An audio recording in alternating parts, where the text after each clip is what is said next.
Hi Jobs, it's me, Joliver. Hi Jobs, it's me, Oliver Jerry Dapino. So, for today's video is part 2 yung fruit. Alala nyo ba yung vlog ko, yung fruit?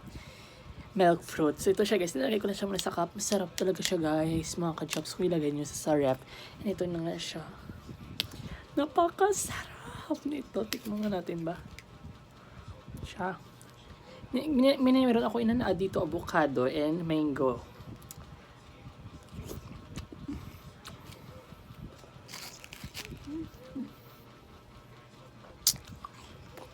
Harap.